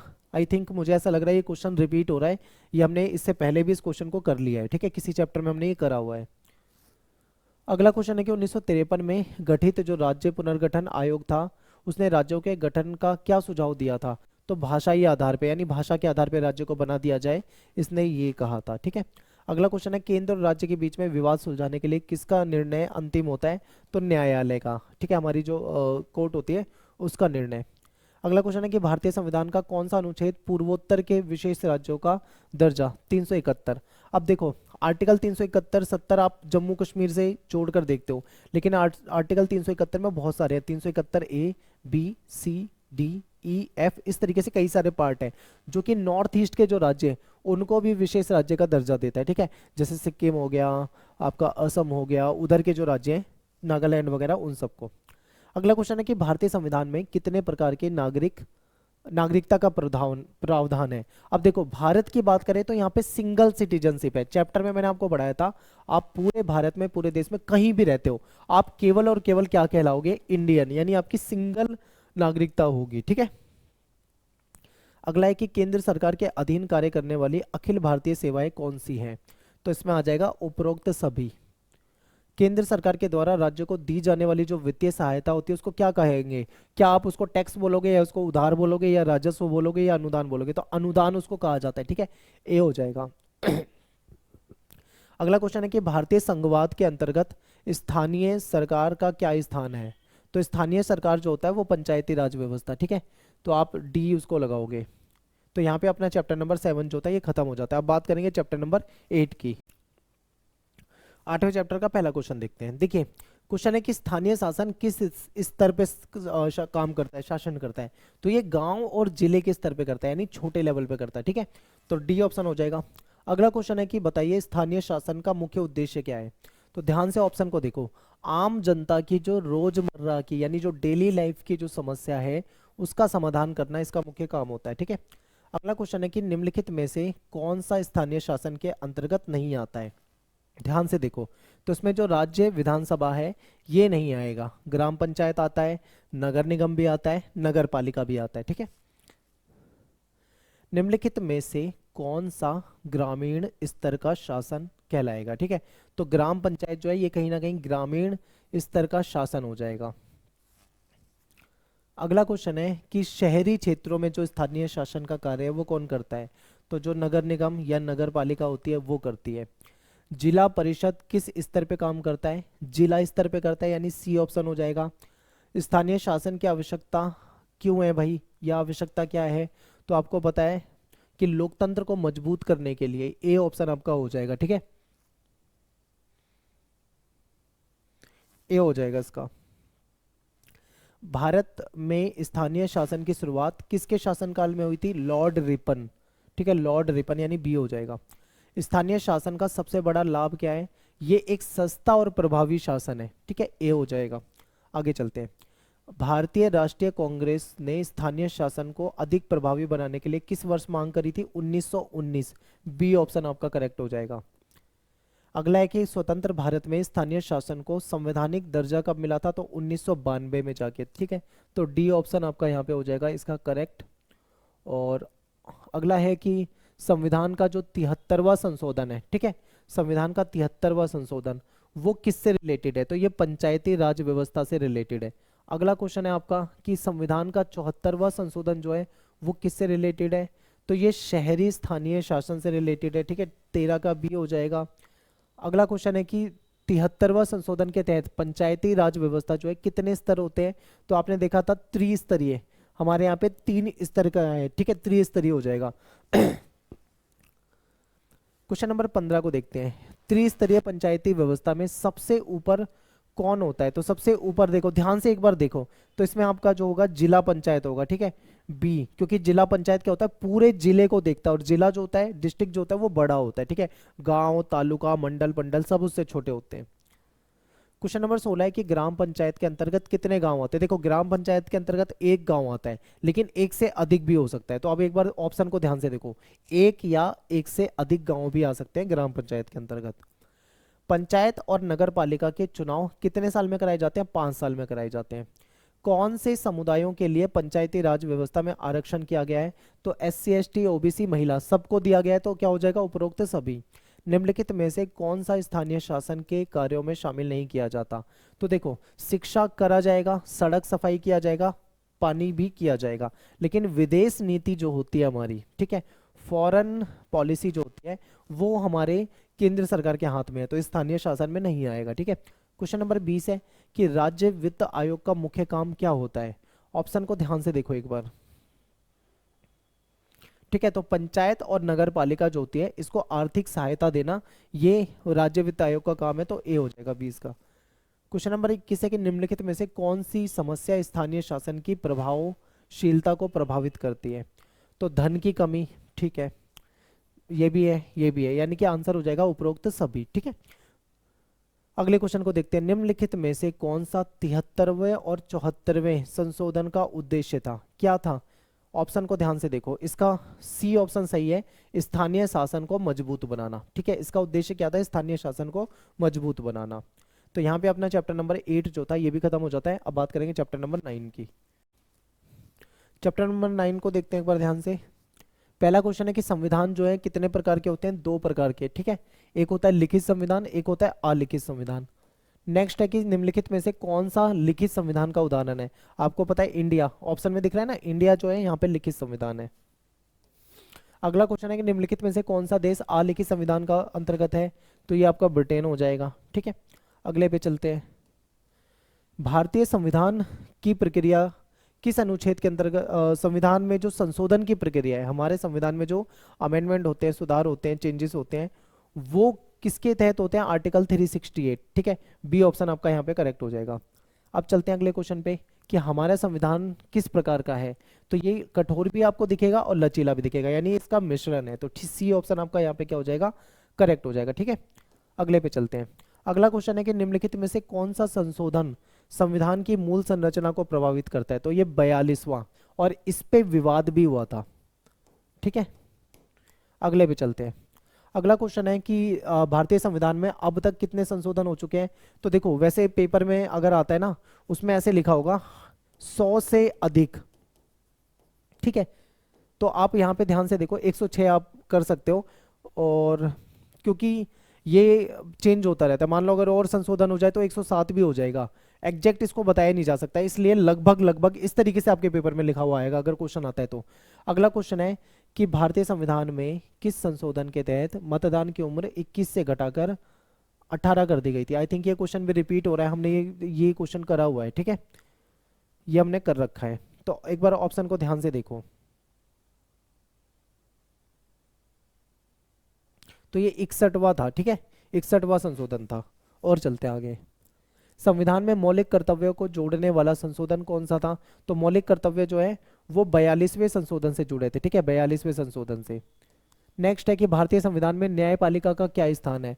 तो सर्वोच्च और स्वतंत्र, ठीक है, सर्वोच्च और स्वतंत्र हो जाएगा।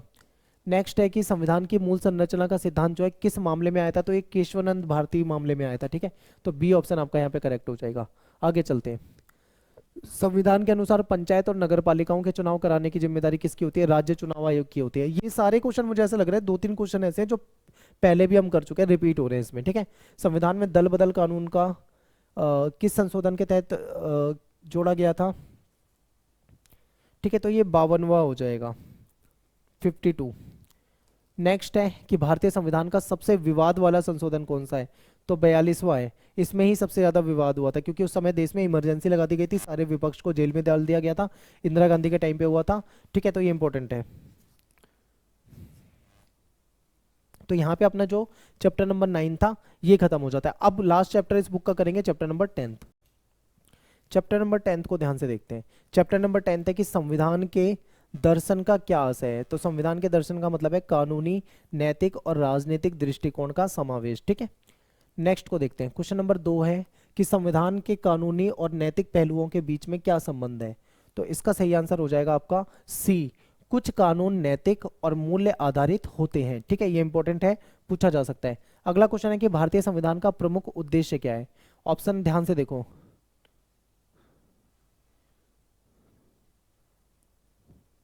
तो इसका बी ऑप्शन परफेक्ट होगा कि राज्य को निरंकुश यानी सरकार को निरंकुश बनने से रोकना इसका उद्देश्य होता है।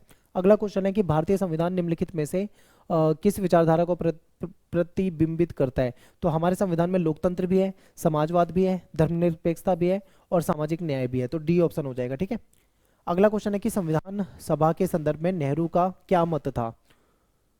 तो नेहरू ने कहा था कि ये जो राष्ट्र है ये सही राह पे चल पड़ा है, ठीक है, एक मजबूत राह पे चल पड़ा है।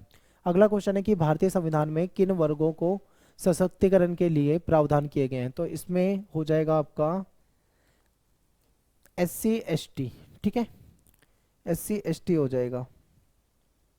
अगले क्वेश्चन पे चलते हैं। अगला क्वेश्चन है कि भारतीय संविधान में अनुसूचित जाति और अनुसूचित जनजाति यानी SC ST के लिए कौन सा विशेष प्रावधान है?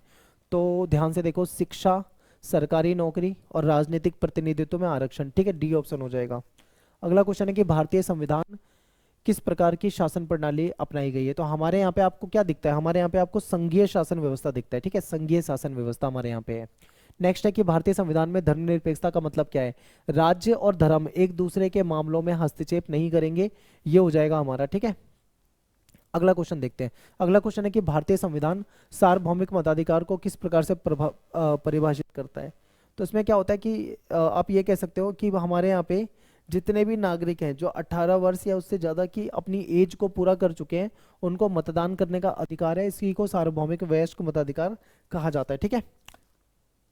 तो यहाँ पे अपनी बुक 1 खत्म हुई है, जाना नहीं है अभी आपको कि आप चले जाओ, बुक 1 खत्म हुई है। अब इसके बाद जो शुरू होगी वो आपकी बुक 2 शुरू होगी और बुक 2 के MCQ क्वेश्चन जो है वो स्टार्ट करेंगे, ठीक है। तो चैप्टर 1 को स्टार्ट करते हैं। बुक 1 के MCQ तो कर लिए, अब शुरू करते हैं बुक 2 के MCQ। बुक 2 के MCQ में अपने को क्या करना है, चैप्टर 1 वाइज जैसे हमने बुक 1 के करें ऐसे ही करते हैं, ठीक है। तो चैप्टर फर्स्ट का पहला क्वेश्चन है कि मनुष्य किन 2 मामलों में अद्वितीय है यानी कि बाकियों से अलग होता है? तो मनुष्य 2 मामलों में अलग है, एक तो उसके पास विवेक है यानी कि बुद्धि है, वो सोच समझ सकता है चीज़ों को, दूसरा उसके पास संवाद करने की क्षमता है यानी कि वो लोगों से बातें कर सकता है, ठीक है, अपने विचारों को दूसरों तक पहुंचा सकता है। सेकंड क्वेश्चन है कि राजनीति क्या होती है? तो इसके लिए आपके सामने 4 ऑप्शन दे रखे हैं।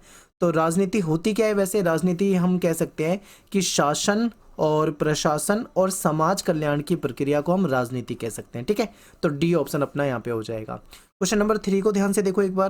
क्वेश्चन नंबर 3 में पूछा हुआ है कि राजनीति जो है उसका मुख्य उद्देश्य क्या है। तो राजनीति का जो मुख्य उद्देश्य होता है वो होता है जनता का कल्याण और निर्णय लेना। ठीक है, यानी जनता के कल्याण के लिए काम करना और जनता के लिए फैसले लेना, पॉलिसी वगैरह बनाना। ठीक है, फोर्थ क्वेश्चन है कि राजनीति के प्रति आम धारणा क्या है, यानी कि लोगों के मन में राजनीति के प्रति आम धारणा क्या होती है। तो ज़्यादातर लोग राजनीति को केवल सत्ता प्राप्त करने का खेल मानते हैं। कुछ लोग कहते हैं कि राजनीति घोटाले से जुड़ी हुई है। ठीक है, कुछ लोग कहते हैं कि ये निजी स्वार्थ से जुड़ी हुई है। तो यानी कि तीनों ही सही है, अपना आंसर क्या हो जाएगा, उपरोक्त सभी। ठीक है, 5वें क्वेश्चन पे चलते हैं। राजनीति को लेकर विद्वानों के भिन्न विचार क्यों हैं, यानी राजनीति को लेकर विद्वानों के अलग अलग विचार हैं। आखिर ऐसा क्यों है भाई, तो इसके पीछे क्या रीजन है, तो इसका भी उपरोक्त सभी हो जाएगा। ठीक है, क्यों, क्योंकि ध्यान से देखो, राजनीति शासन करने की कला मानते हैं कुछ लोग कहते हैं कि ये प्रशासन चलाने की प्रोसेस है, कुछ लोग कहते हैं कि सत्ता को प्राप्त करने का माध्यम है। ठीक है, तो अपना आंसर क्या हो जाएगा, उपरोक्त सभी। क्वेश्चन नंबर 6 आपके सामने कि राजनीतिक सिद्धांत क्या है। तो ध्यान से देखो एक बार ऑप्शन को। तो राजनीतिक सिद्धांत हम कह सकते हैं कि समाज और सरकार से जुड़े जो बुनियादी प्रश्न है उसका विश्लेषण जो होता है वो हमें राजनीतिक सिद्धांत में मिलता है। ठीक है, तो बी ऑप्शन आपका यहाँ पे करेक्ट हो जाएगा। क्वेश्चन नंबर 7 को ध्यान से देखो एक बार। राजनीतिक सिद्धांत में कौन कौन से विषय शामिल होते हैं। तो इसमें स्वतंत्रता भी होता है, समानता भी होता है, न्याय अधिकार भी होता है, लोकतंत्र धर्मनिरपेक्षता भी है, यानी कि सारी चीजें होती हैं। तो अपना आंसर क्या हो जाएगा, उपरोक्त सभी। प्रश्न नंबर 8 को देखो, हमें राजनीतिक सिद्धांत क्यों पढ़ना चाहिए भाई, सोचो क्यों पढ़ना चाहिए। तो इसलिए पढ़ना चाहिए ताकि हम तर्क कर सके, वितर्क कर सके, सही फैसले लेने की क्षमता जो है हमारे अंदर विकसित हो सके। ठीक है, इसलिए हमको राजनीतिक सिद्धांत को पढ़ना चाहिए। क्वेश्चन नंबर 9 है कि राजनीतिक सिद्धांत का अध्ययन क्यों महत्वपूर्ण है।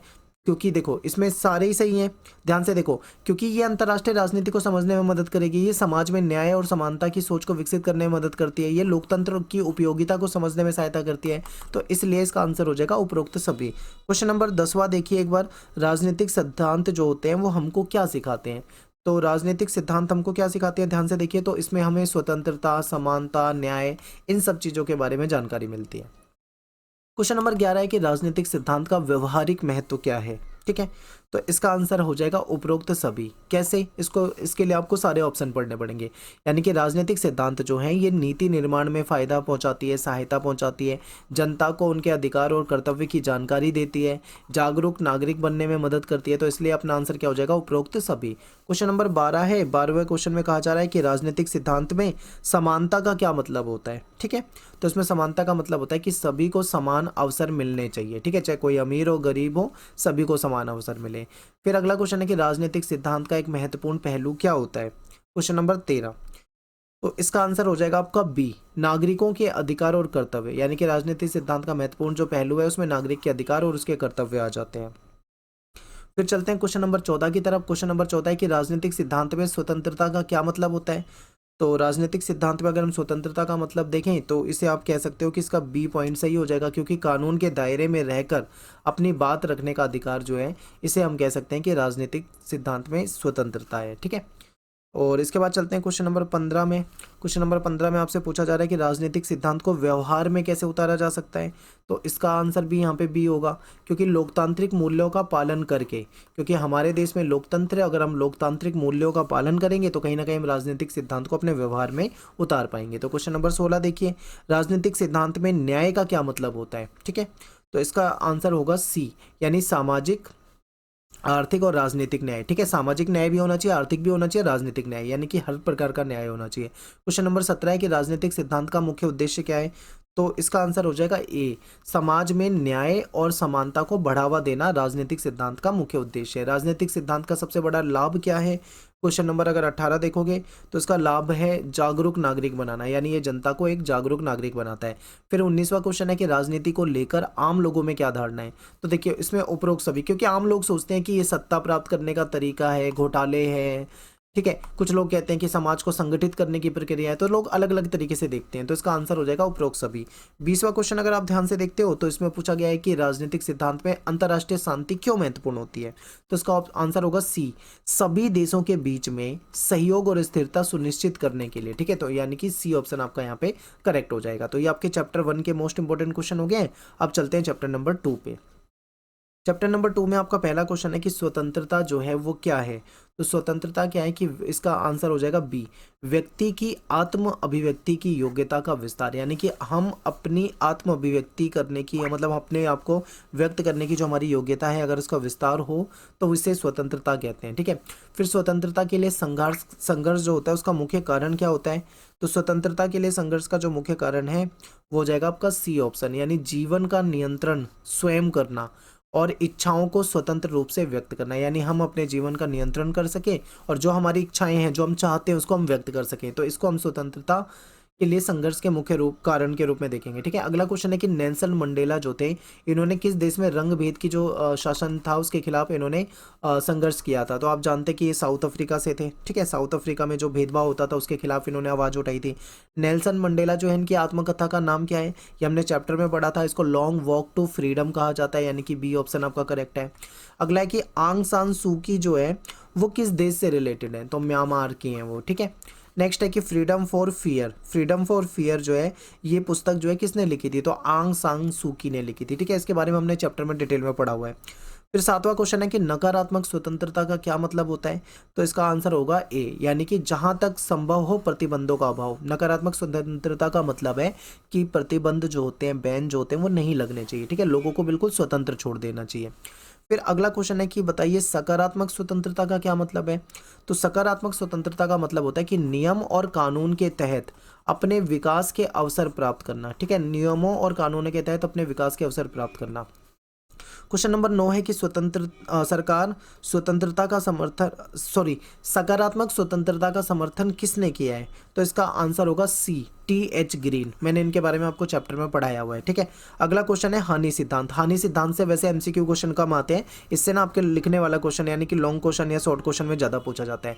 तो हानि सिद्धांत किससे रिलेटेड है, सोचो, हमने चैप्टर में पढ़ा हुआ है। तो इसका आंसर हो जाएगा व्यक्तिगत कार्यों से दूसरों को हानि पहुंचाने से रोकने का सिद्धांत है। ठीक है, यानी हमारे खुद के काम से किसी दूसरे को हानि ना पहुंचे। अगला है कि हानि सिद्धांत के अनुसार कार्य कितने प्रकार के होते हैं। तो हमने पढ़ा था ना 2 प्रकार के होते हैं, सोचिए, याद करिए, हमने चैप्टर में पढ़ा हुआ है। ठीक है, स्वय संबंध और पर संबंध, इस तरीके से हमने पढ़ा था 2। तो स्वय संबंध का मतलब क्या होता है, क्या मीनिंग होता है। तो स्वय संबंध देखिए इसका ए आंसर होगा, यानी कि ऐसा काम जिसका प्रभाव केवल करने वाले व्यक्ति पे पड़े। जैसे मान लो कोई व्यक्ति कोई काम कर रहा है, अगर उसका प्रभाव केवल उसी पे पड़ रहा है तो वो स्वय संबंध है, यानी उससे संबंध है। लेकिन दूसरा होता है पर संबंध। अब पर संबंध का मतलब क्या होता है भाई, पर संबंध का मतलब होता है ऐसा काम जिसका प्रभाव जो है वो दूसरे अन्य व्यक्तियों पर भी पड़े। जैसे मान लो मैं अपने घर में बहुत तेज आवाज में म्यूजिक बजा के डांस करूं। ठीक है, अब भाई मैं अपने घर में बहुत तेज म्यूजिक बजा रहा हूँ, लेकिन मेरा जो पड़ोसी है उसमें मान लो कोई स्टूडेंट रहता हो, उसको पढ़ाई करना, उसका एग्जाम हो, अब वो डिस्टर्ब हो जाएगा ना। यानी कि मैं काम कर रहा हूँ, मैं म्यूजिक सुन रहा हूँ, मुझे तो मजे आ रहे हैं, लेकिन मेरे पड़ोस में रहने वाला स्टूडेंट जो है वो परेशान हो रहा है उसकी वजह से। तो इसमें क्या होगा, इसको पर संबंध कहेंगे। ठीक है, फिर अगला क्वेश्चन है कि हमें जो प्रतिबंध होती है उसकी आवश्यकता क्यों होती है। सोचो, हमें इसलिए होती है क्योंकि समाज जो है ना उसको व्यवस्थित बनाए रखने के लिए। अगर मान लो समाज में कोई प्रतिबंधी नहीं होगा तो लोग कुछ भी करेंगे। ठीक है, कोई किसी को नुकसान पहुंचा देगा। अगला क्वेश्चन है कि अभिव्यक्ति की स्वतंत्रता का सबसे महत्वपूर्ण पहलू क्या है। तो अभिव्यक्ति की स्वतंत्रता का जो सबसे महत्वपूर्ण पहलू है वो है किसी भी विचार को व्यक्त करने की स्वतंत्रता। ठीक है, कोई भी विचार आपके मन में आए, अगर आप उसको अभिव्यक्त कर पा रहे हो तो आप कह सकते हो कि आपको अभिव्यक्ति की स्वतंत्रता है। अगला क्वेश्चन है कि J.S. मिल की पुस्तक है ऑन लिबर्टी, एक पुस्तक है ऑन लिबर्टी। ठीक है, अब J.S. मिल की पुस्तक ऑन लिबर्टी जो है इसमें किससे रिलेटेड है ये, तो ये अभिव्यक्ति की स्वतंत्रता से है। अभिव्यक्ति की स्वतंत्रता आखिर होती क्या है, अपने विचारों को व्यक्त करना। ठीक है, अगला क्वेश्चन है कि अभिव्यक्ति की स्वतंत्रता पर प्रतिबंध लगाने का मुख्य कारण क्या हो सकता है। सोचो, तो ये हो सकता है सामाजिक सद्भाव बनाना। मान लो अगर किसी कोई अभिव्यक्ति के नाम पर कुछ ऐसी बात कहता है जिससे कि समाज में कुछ लोग भड़कते हैं, हिंसा दंगे हो जाए, तो इसको हम अभिव्यक्ति की स्वतंत्रता नहीं कहेंगे। ठीक है, इसलिए हमें समाज में सद्भाव बनाए रखने को ध्यान देना है। अगला क्वेश्चन है कि स्वतंत्रता का मुख्य उद्देश्य क्या होता है। तो स्वतंत्रता का मुख्य उद्देश्य होता है कि अपनी जो क्रिएटिविटी होती है, रचनात्मकता होती है और अपनी क्षमता जो होती है उसका विकास करना। 19वां क्वेश्चन है कि स्वतंत्र समाज की सबसे महत्वपूर्ण विशेषता क्या होती है। तो स्वतंत्र समाज की सबसे जो महत्वपूर्ण विशेषता है वो है न्यूनतम प्रतिबंधों के बीच व्यक्ति की स्वतंत्रता, यानी लोगों की स्वतंत्रता में कम से कम प्रतिबंध होने चाहिए। ठीक है, और 20वां क्वेश्चन आपके सामने, आखिरी क्वेश्चन है इस चैप्टर में से, कि स्वतंत्रता पर प्रतिबंध लगाने के औचित्य का मुख्य आधार क्या हो सकता है। तो इसका मुख्य आधार हो सकता है समाज की स्थिरता और सुरक्षा सुनिश्चित करना, ठीक है, सी ऑप्शन हो जाएगा। तो यहाँ पे अपना चैप्टर नंबर 2 खत्म हो जाता है। अब बात करते हैं चैप्टर नंबर 3 की। चैप्टर 3 को अगर ध्यान से देखें तो इसके एमसीक्यू आपके पेपर में बहुत इंपॉर्टेंट है, यहाँ से काफ़ी क्वेश्चन पूछे जाते हैं। तो चैप्टर 3 की अगर मैं बात करूँ तो सबसे पहला क्वेश्चन है कि समानता का मूल्य उद्देश्य क्या होता है। तो समानता का मूल्य उद्देश्य होता है समाज में न्याय, ठीक है, गरिमा और सम्मान को बढ़ावा देना। सिंपल बिल्कुल। अगला क्वेश्चन है कि समानता का जो महत्व है वो किन पहलुओं से जुड़ा होता है। तो देखो ये सभी पहलुओं से जुड़ा है, जैसे कि समानता में गरिमा की बात भी होती है, सामाजिक न्याय की बात भी होती है, लोकतंत्र की नींव की बात भी होती है। तो उपरोक्त सभी इसका सही आंसर होगा। क्वेश्चन नंबर 3 है कि समानता का मुख्य विचार क्या है। तो इसका सही आंसर होगा सभी को समान अधिकार और अवसर मिले, ठीक है। अगला क्वेश्चन है कि समानता किस ऐतिहासिक क्रांति से प्रेरित है। क्वेश्चन नंबर 4 को ध्यान से देखो तो ये फ्रांस की क्रांति से प्रेरित है, ठीक है, बी हो जाएगा। नेक्स्ट है कि समानता का आधार क्या है। तो इसका सही आंसर होगा सभी को समान अवसर मिल जाए, सभी को समान अधिकार मिल जाए, तो ये समानता का आधार है।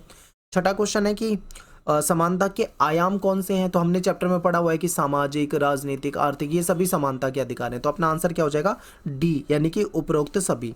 नेक्स्ट क्वेश्चन है कि राजनीतिक समानता का क्या मतलब होता है, ठीक है। तो इसका आंसर हो जाएगा सभी नागरिकों को समान नागरिकता और अधिकार मिले, तो इसको हम राजनीतिक समानता कहते हैं, ठीक है। आठवां क्वेश्चन है कि सामाजिक समानता किससे संबंधित है।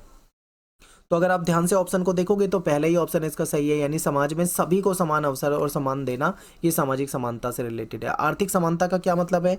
आर्थिक समानता का मतलब है समाज के जितने भी सदस्य हैं सबको समान आर्थिक संसाधन और अवसर मिल सके। 10वां क्वेश्चन है कि प्राकृतिक असमानता किससे उत्पन्न होती है, ठीक है। तो इसका बी ऑप्शन हो जाएगा जन्मजात योग्यता और क्षमताओं से, यानी कि जब किसी का जन्म होता है तो जन्मजात कुछ योग्यता और क्षमता लेके हम पैदा होते हैं, ये हमारी प्राकृतिक असमानता के रूप में देखी जाती है। क्वेश्चन नंबर 11 है कि सामाजिक असमानता किसके कारण होती है। तो ये जाति, धर्म, लिंग, आर्थिक स्थिति के आधार पर भेदभाव। क्या होता है कि समाज में जाति के आधार पर भेदभाव करते हैं, धर्म के आधार पर भेदभाव करते हैं, लिंग के आधार पर भेदभाव करते हैं, तो इसलिए सामाजिक असमानता देखने को मिलती है। क्वेश्चन नंबर 12 है कि मार्क्सवाद के अनुसार आर्थिक असमानता का मुख्य कारण क्या है। तो इसमें कहा जाता है कि संसाधनों का निजी स्वामित्व, यानी कि कुछ लोगों के पास, मुट्ठी भर लोगों के पास बहुत ज़्यादा संसाधन है, इसकी वजह से समाज में आर्थिक असमानता देखने को मिलती है, ठीक है। क्वेश्चन नंबर 13 है कि उदारवाद आर्थिक समानता को किस प्रकार देखता है। तो उदारवाद जो है ये मुक्त प्रतिस्पर्धा के माध्यम से देखता है, ठीक है। अवसरों की समानता का मतलब क्या है। अवसरों की समानता का मतलब क्या है, ध्यान से देखिए तो बी ऑप्शन होगा सभी को शिक्षा समान मिले, स्वास्थ्य मिल जाए, रोजगार समान अवसर मिल जाए। 15वां की विभेदक बर्ताव का अर्थ क्या होता है, यानी समाज के कुछ वर्गों को विशेष अवसर प्रदान करना ताकि वो बराबरी में आ सकें, ठीक है। सकारात्मक कार्यवाही का मुख्य उद्देश्य क्या होता है। इसका मुख्य उद्देश्य होता है कि समाज में जो गहरी असमानता है इसको समाप्त कर दिया जाए। 17वां क्वेश्चन है कि भारत में आरक्षण नीति का मुख्य उद्देश्य क्या है। तो इसका उद्देश्य था कि जो वंचित समूह है, जिनको दबाया गया है हमेशा से, उनको समान अवसर मिल सके, ठीक है। 18वां क्वेश्चन है कि समानता के सिद्धांत को बढ़ावा देने के लिए कौन से कदम उठाए जा सकते हैं, ठीक है। तो इसका उपरोक्त सभी हो जाएगा, क्योंकि औपचारिक समानता की स्थापना भी है, विभेदक बर्ताव भी है, सकारात्मक कार्यवाही भी है। विभेदक बर्ताव का एक उदाहरण आपको बताना है, तो ए इसका सही ऑप्शन हो जाएगा, यानी विकलांग व्यक्ति के लिए सार्वजनिक भवन में रैंप बनाना, ठीक है, रैंप बना दिया जाए ताकि वो आसानी से उस पर जा सके। और 20वां क्वेश्चन है, आखिरी क्वेश्चन है कि समानता की अवधारणा किस पे आधारित है।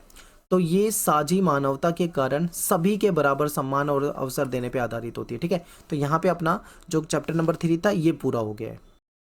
चैप्टर 4 का क्वेश्चन नंबर 1 है कि प्राचीन भारतीय संदर्भ में न्याय को किससे जोड़ा जाता है, ठीक है। प्राचीन भारतीय संदर्भ में धर्म को न्याय से या फिर आप कहो कि न्याय को धर्म से जोड़ के देखा जाता था, ठीक है। न्याय का मतलब धर्म होता था और धर्म का मतलब यहाँ पे कर्तव्य से देखा जाता था। धर्म का मतलब वो मत समझना जो हिंदू, मुस्लिम, सिख, ईसाई जो हम धर्म से जोड़ के देखते, नहीं, धर्म का मतलब कर्तव्य। जैसे आपने सुना है ना, राजा का धर्म है कि वो प्रजा की रक्षा करे, तो धर्म का मतलब यहाँ पे कर्तव्य से था। अगला क्वेश्चन है कि प्राचीन भारतीय समाज में राजा का मुख्य कर्तव्य क्या था भाई। तो राजा का जो मुख्य कर्तव्य होता था वो होता था कि धर्म या फिर न्यायोचित सामाजिक व्यवस्था को बनाए रखे, ठीक है, समाज में न्याय सबको मिल सके। तीसरा क्वेश्चन है कि कन्फ्यूशियस के अनुसार न्याय स्थापित करने के लिए राजा को क्या करना चाहिए। तो ये कहते हैं कि अच्छे कार्य करने वालों को पुरस्कार देना चाहिए और गलत काम करने वाले को दंड देना चाहिए। ठीक है, क्वेश्चन नंबर 4 है, सुकरात के अनुसार न्याय क्या है। तो सुकरात का मानना है कि समाज के सभी व्यक्तियों को दीर्घकालिक हित जो होते हैं उससे जुड़ा हुआ है न्याय। ठीक है, नेक्स्ट है कि प्लेटो ने अपनी किस पुस्तक में न्याय पर चर्चा की थी। तो प्लेटो की पुस्तक थी द रिपब्लिक, इस पे इन्होंने न्याय के ऊपर चर्चा करी थी। ठीक है, क्वेश्चन नंबर 6 है कि आधुनिक न्याय की परिभाषा क्या है। तो इसे हम कह सकते हैं कि हर व्यक्ति को उसका वाजिब हिस्सा मिल सके, यानी उसका ड्यू मिल सके, तो इसको हम न्याय कह देंगे। ठीक है, फिर सेवंथ क्वेश्चन है आपके सामने कि न्याय के सिद्धांत के अनुसार किसे समान अवसर मिलने चाहिए। तो समाज के सभी व्यक्तियों को। ठीक है, देखो केवल अमीरों को नहीं, ऐसा नहीं हो सकता, केवल उच्च जातियों को ये भी नहीं हो सकता, केवल सरकारी कर्मचारियों को ये भी नहीं हो सकता। तो अपना आंसर क्या होगा, समाज के सभी व्यक्तियों को क्या मिलना चाहिए, समान अवसर मिलने चाहिए, है ना। 8वां क्वेश्चन देखते हैं। 8वां क्वेश्चन है कि समान कार्य के लिए समान वेतन का सिद्धांत जो है वो किन्हें लागू करना चाहिए। तो वो सबके लिए लागू करना चाहिए। ठीक है, समान अगर काम कर रहे हैं तो सभी को समान वेतन मिलना चाहिए। क्वेश्चन नंबर 9 है कि लोगों के की विशेष जरूरतों का ध्यान क्यों रखना चाहिए। तो इसका आंसर हो जाएगा ए, यानी कि ताकि वो समाज में उचित अवसर प्राप्त कर सके। ठीक है, उनको सही अवसर मिल सके। क्वेश्चन नंबर 10 है कि आरक्षण का मुख्य उद्देश्य क्या है। तो इसका ऑप्शन होगा बी, जो वंचित वर्ग है उनको समान अवसर मिल सके, ये इसका मेन उद्देश्य है। क्वेश्चन नंबर 11 है कि जॉन रॉल्स के अज्ञानता के आवरण का जो सिद्धांत था उसके अनुसार न्याय जो है वो कैसे मिल सकता है। सोचो, हमने पढ़ा हुआ है चैप्टर में, और ये इससे ना लॉन्ग क्वेश्चन आएगा आपका, शॉर्ट और लॉन्ग दोनों तरह के क्वेश्चन आ सकते हैं। तो इसका आंसर होगा बी, यानी जब व्यक्ति अपने संभावित स्थान को जाने बिना समाज के लिए नियम बनाए, यानी कि उसको पता ही ना हो कि समाज में उसकी क्या स्थिति होगी, तब वो समाज के लिए नियम बनाता है, तो उसको हम क्या बोलेंगे, उसको हम सही मानेंगे। ठीक है, क्वेश्चन नंबर 12 है कि न्यायपूर्ण समाज की पहचान क्या है। तो न्यायपूर्ण समाज की पहचान में बी ऑप्शन हो जाएगा, यानी बुनियादी सुविधाओं की उपलब्धता और सभी को समान अवसर। क्वेश्चन नंबर 13 है कि मुक्त बाजार सिद्धांत के समर्थक क्या हैं। तो क्वेश्चन नंबर 13 में सही आंसर आपका हो जाना चाहिए बी, यानी सभी को प्रतिस्पर्धा के लिए स्वतंत्र रहना चाहिए। ठीक है, क्वेश्चन नंबर 14 है कि मुक्त बाजार की आलोचना क्यों की जाती है। तो इसलिए की जाती है क्योंकि सी ऑप्शन देखो, यहाँ पे क्या कहा जाता है कि ये धनी और प्रभावशाली जो लोग हैं उनको ज़्यादा फायदा देता है। ठीक है, क्वेश्चन नंबर 15 है कि राज्य का हस्तक्षेप किन स्थितियों में आवश्यक है, यानी राज्य का मतलब सरकार से यहाँ पे। तो जब समाज में गहरी आर्थिक असमानता हो तो ऐसे में राज्य को हस्तक्षेप करना चाहिए, यानी कि सरकार को हस्तक्षेप करना चाहिए। सामाजिक न्याय का मुख्य लक्ष्य क्या होता है। तो इसका मुख्य लक्ष्य होता है कि समाज के सभी लोगों को समान अवसर मिल सके और संसाधन भी समान उपलब्ध हो सके। अगला क्वेश्चन है कि जॉन रॉल्स के अनुसार न्याय की व्यवस्था कैसी होनी चाहिए। तो इसका सही आंसर हो जाएगा सी, यानी सभी के लिए समान अवसर प्रदान करने वाली होनी चाहिए।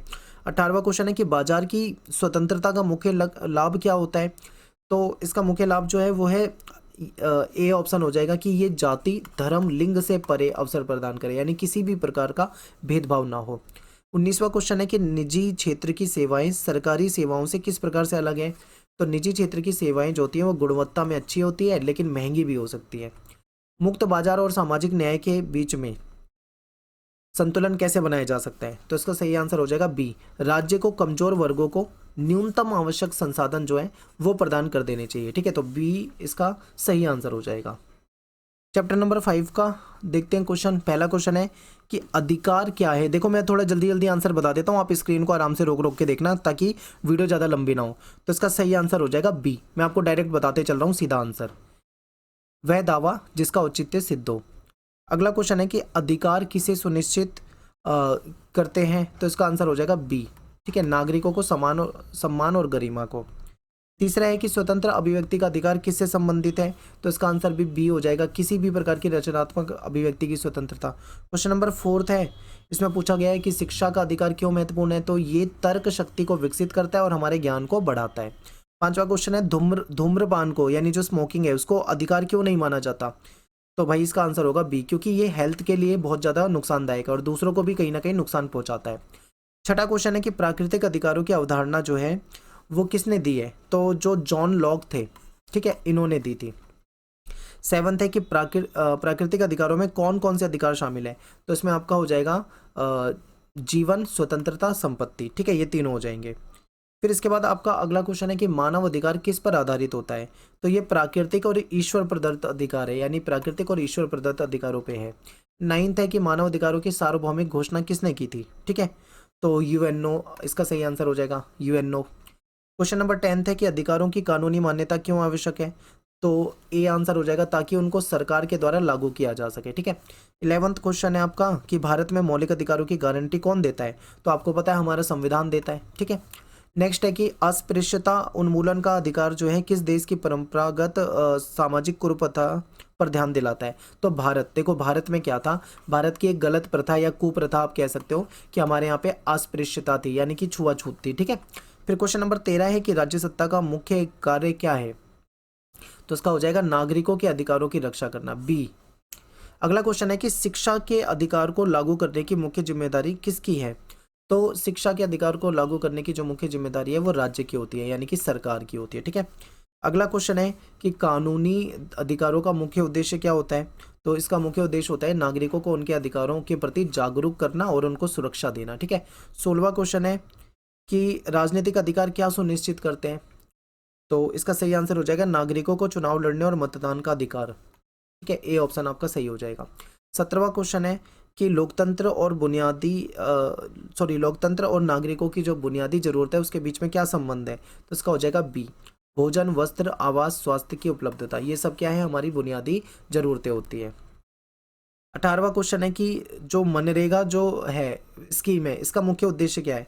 तो इसका क्या है कि जो गांव में रहने वाले लोग हैं, यानी गांव में रहने वाले लोग हैं, उनको रोजगार उपलब्ध कराना इसका मुख्य उद्देश्य है। 19वां है कि सांस्कृतिक अधिकारों का क्या उद्देश्य होता है? तो इसका आंसर हो जाएगा ए, नागरिकों को अपनी भाषा, अपनी संस्कृति को बनाए रखने की स्वतंत्रता देना। लास्ट क्वेश्चन है कि अधिकारों के साथ कौन सी जिम्मेदारी जुड़ी होती है? तो इसका बी हो जाएगा, समाज और पर्यावरण की रक्षा करना, ठीक है। तो यहाँ पे अपना चैप्टर नंबर 5 खत्म हो जाता है।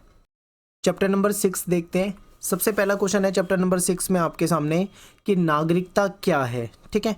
तो इसका सही आंसर है कि किसी राजनीतिक समुदाय की पूर्ण समान सदस्यता, यानी आप भारत में रहते हो तो आपको भारत के राजनीतिक समुदाय की सदस्यता मिली हुई, यानी कि आप इंडियन कहलाते हो, ठीक है। तो हम इंडियन है, यानी कि हमें इंडियन नागरिकता मिली हुई है, ठीक है।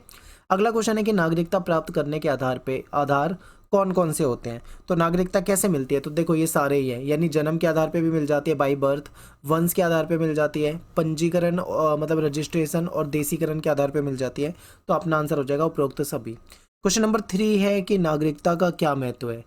तो इसका सही आंसर हो जाएगा कि ये लोगों को कानूनी पहचान और सुरक्षा प्रदान करती है, ठीक है। तो पहला ऑप्शन आपका यहाँ पे करेक्ट हो जाएगा। क्वेश्चन नंबर 4 है कि नागरिकता से जुड़ा कौन सा अधिकार लोकतंत्र का आधार है?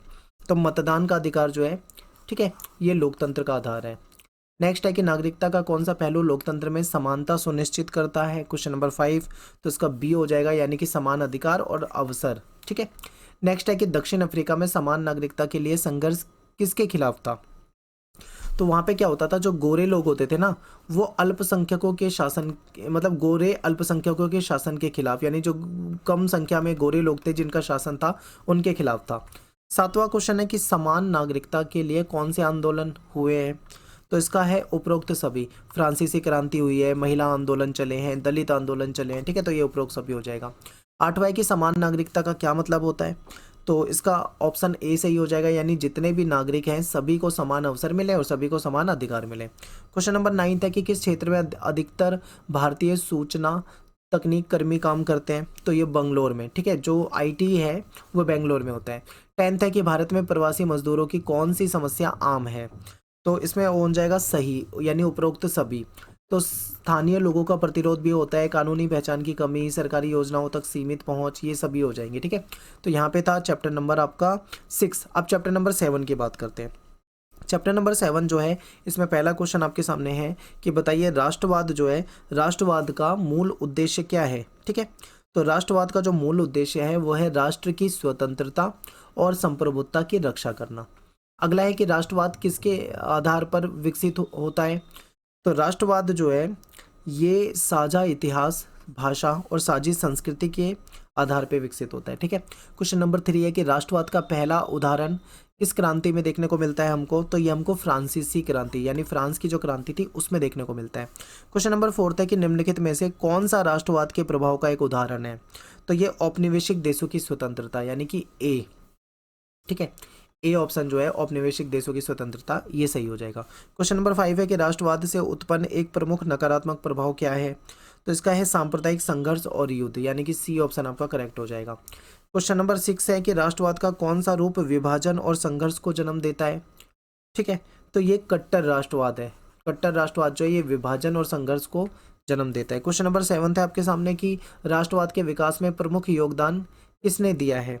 तो इसमें जो ये ग्यूसेपे मैजिनी है इन्होंने। 8वां है कि आधुनिक राष्ट्रवाद की अवधारणा सबसे पहले कहाँ पे विकसित हुई थी। तो ये यूरोप में हुई थी। ठीक है, यूरोप के देशों में आपको सबसे पहले दिखेगी। नेक्स्ट है कि इटली और जर्मनी का एकीकरण किस सिद्धांत पे आधारित था। तो ये था राष्ट्रवाद, यानी बी ऑप्शन हो जाएगा। क्वेश्चन नंबर 10 है कि भारत में राष्ट्रवाद की भावना किसके खिलाफ उभरी। तो इसका सही आंसर हो जाएगा ब्रिटिश औपनिवेशिक, क्योंकि भारत में जो अंग्रेजों का शासन था तो उनके खिलाफ यहाँ पे राष्ट्रवाद की भावना उत्पन्न हुई थी। लोगों ने आंदोलन किए, क्रांति की। ठीक है, बहुत सारे लोग इसमें जख्मी भी हुए। ठीक है, उनकी मृत्यु भी हो गई। तो ये हो जाएगा। अब इसके बाद बात करते हैं चैप्टर नंबर 8, यानी कि लास्ट चैप्टर है हमारा धर्मनिरपेक्षता। इसको देखते हैं। तो सभी धर्मों के पहला क्वेश्चन है कि धर्मनिरपेक्षता का मुख्य उद्देश्य क्या होता है। तो धर्मनिरपेक्षता का जो मुख्य उद्देश्य होता है वो ये होता है कि सभी धर्मों के प्रति निष्पक्ष अपने को क्या रखनी है, भावना रखनी है। ठीक है, सभी धर्मों के प्रति निष्पक्ष भावना। दूसरा क्वेश्चन है कि भारतीय संविधान में धर्मनिरपेक्षता का कौन सा मॉडल अपनाया गया है। तो हमारे यहाँ पे जो सहिष्णुता है और समानता पे आधारित मॉडल है ये अपनाया गया है। तीसरा क्वेश्चन है कि धर्मनिरपेक्ष राज्य का प्रमुख लक्ष्य क्या है। तो सभी धर्मों को समान दृष्टि से देखना। चौथा क्वेश्चन है कि भारत में धर्मनिरपेक्षता का आधार जो है किसमें मिलता है। तो आर्टिकल 25-28 में आपको मिलता है। ठीक है, 25 से 28 में। पांचवा है कि भारत में किस वर्ष में संविधान में धर्मनिरपेक्ष शब्द जोड़ा गया था। तो 1976 में जो 42वां संशोधन किया गया था ना, इमरजेंसी जब देश में लगी हुई थी उस दौरान जोड़ा गया था। क्वेश्चन नंबर 6 है कि किस देश का धर्मनिरपेक्षता मॉडल राज्य और धर्म के पूर्व अलगाव पर आधारित था। तो फ्रांस में आपको राज्य अलग और धर्म बिल्कुल अलग इस तरीके से दिखेगा। क्वेश्चन नंबर 7 है कि भारतीय धर्मनिरपेक्षता की विशेषता क्या है। तो हमारे धर्मनिरपेक्षता में आपको दिखेगा कि राज्य जो है, हमारी सरकार जो है वो सभी धर्मों को समान रूप से मान्यता देती है। ठीक है, फिर भारतीय संविधान के अनुसार कौन से अधिकार नागरिकों को धार्मिक स्वतंत्रता देते हैं। तो 8वें का आंसर हो जाएगा आपका धार्मिक स्वतंत्रता का अधिकार। ठीक है, सी ऑप्शन सही हो जाएगा। 9वां है कि यूरोपीय धर्मनिरपेक्षता जो है इसकी प्रमुख विशेषता क्या है। तो यहाँ पे क्या होता है, धर्म और राज्य जो होता है वो बिल्कुल अलग होता है। ठीक है, तो ए हो जाएगा 9वें का। 10वां क्वेश्चन है कि भारतीय धर्मनिरपेक्षता की प्रमुख विशेषता क्या है। तो यहाँ पे आपका सही आंसर हो जाएगा ए, यानी सभी धर्मों को समान अवसर देना। ठीक है, तो यहाँ पे आपका जो चैप्टर नंबर 8 था ये भी खत्म हो जाता है। तो मिलते हैं आपसे नेक्स्ट वीडियो में। Thanks for watching. जय हिंद, जय भारत।